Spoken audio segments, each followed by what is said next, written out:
Good day to you all. So I thought we'd do a little memory video again. So I thought we'll go back to the glider on this one. So if you've watched the other videos, I used to work for a company called the Glider. The Glider were a product of a company called Q Drive. In the 90s, Q Drive, a bloke called Len Wright set up this company called Q Drive and went around buying everybody. Something similar is happening now, actually, with the Coach Travel Group, who are buying everybody. The Coach Travel Group have just bought Kings Ferry and Clark's, or what's left of them. Anyway, so Q Drive went bust, as these companies often do, because they've got, ideas are often a bit too ambitious. Len Wright used to do band buses as well, the sleeper coaches. And then this eccentric chap called Toby, or Bill, bought the Glider name from the receivers, I think it was. Toby stroke Bill was a classic case. Well, firstly, I got the job. I was working for the Londoners. So I'd been driving service buses in Wales for a year and a half. And then I went to work in London for a company called the Londoners. I was only there for about 6 or 7 months when a chap called Les Bradley, who I'll forever be grateful to, he worked in the office at the Londoners, and then he went to work for the Glider and set it all up again. And he rang me up, offering me a job on the Glider, doing these 5-star tours all around Europe.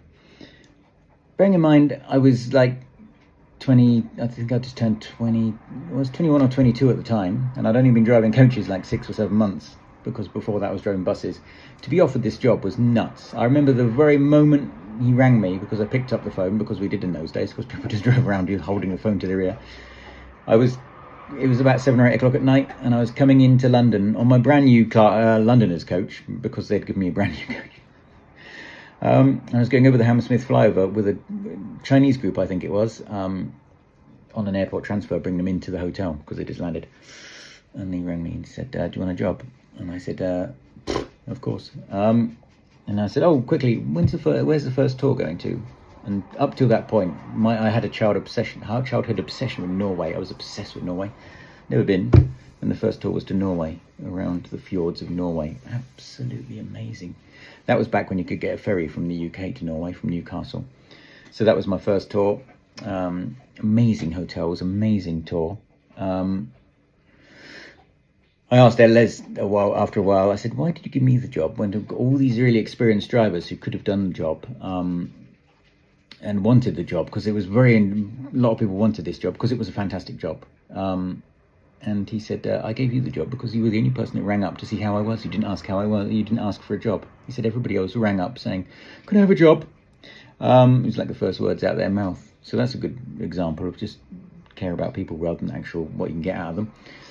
But it was a funny the bloke who bought it, Toby, he, God knows what his name was. He was a proper old eccentric. He was in his 70s.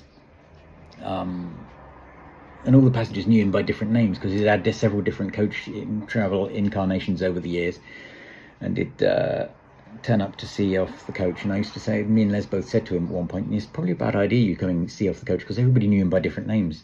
Oh, did you see Bill? Did you see Toby? And like, nobody knew his actual name. And as I said in the previous video, he drove like a brand new AMG Mercedes, which he bought by mistake, hurtling me from the railway station to the hotel to pick up the coach. Luke, I think I bought the wrong car. It's far too rough. As we're going 70 miles an hour through a fucking high street. Oh dear. And then in that time, he got into the car after seeing the passengers. Goodbye, have a great tour. And reversed a massive plant pot across the road into the path of the coach. And drove off. So I had to move the massive plant pot. Amazing tour. I did Norway. One of the most memorable tour, though, was probably one called Imperial Capitals. It was a 17-day tour, pretty much around Europe. So I think the Berlin, Prague, Budapest, Vienna, Berlin, Dresden, Prague, Vienna, and anyway, all around those places. First of all, the coach broke down. So all the passengers had to go off in taxis. They broke down in, I think it was Reading services. It got from Goring to Reading, or anyway, A services.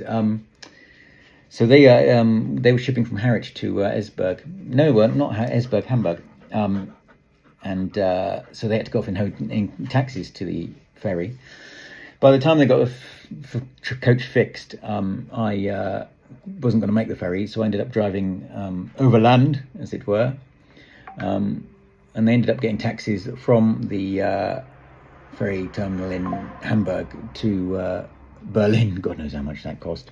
And I ended up driving straight to Berlin. It was quite nice. It was really nice, actually, because it is quite nice to drive with no passengers on sometimes, because obviously the longer runs you very rarely get to drive with no passengers on. I remember that was the most amazing thunderstorm I've ever experienced, driving up towards from Calais up the coast, and it was going alongside me, flashes constantly for about 2 hours, while we're on the ferry as well.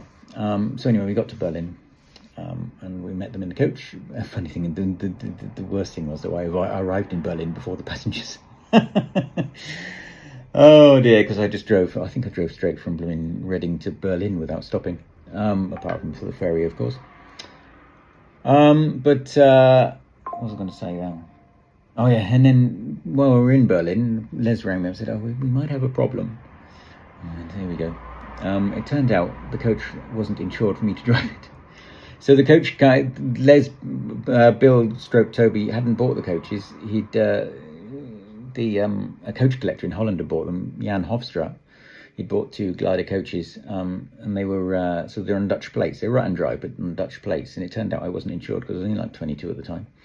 So they sent out a bloke to drive it from Holland, and he couldn't speak a word of English. They sent out a mechanic from Jan Hofstra to drive the coach.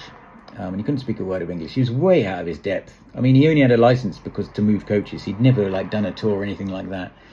And I'm sort of a bit ashamed of this as well. I was a total fucking twat to that poor man.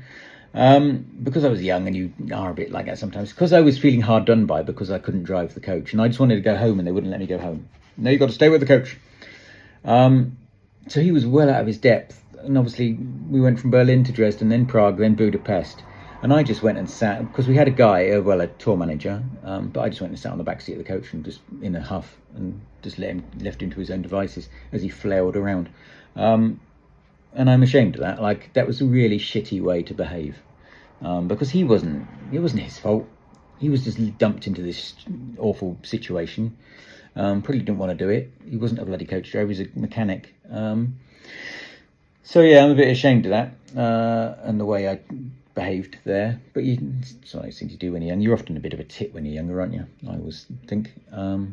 I think by Budapest they had sorted out the insurance problem, so I could drive then. And then we just carried on the tour as usual. The hotel in Vienna was really nice. It was the Sacher Hotel, famous for Sachertorte, which is like a little chocolate cake. Well, it's not a little, it's normally a big chocolate cake. But every day they'd come and make down the rooms, and they'd leave you a little cake on the pillows in a box. I stayed in some fantastic hotels on that job. It was amazing. Some of the best hotels in Europe, and the food was stunning. I wish I'd done it later in life because I'd have enjoyed it more. I didn't enjoy it enough at the time. Sorry. But yeah, it was just incredible. An incredible time. Had by, me. So yeah, thank you very much for watching. Lots of driver CPCs coming up. Running normal timetable now. Feel free to book. And everything will be good. Good day.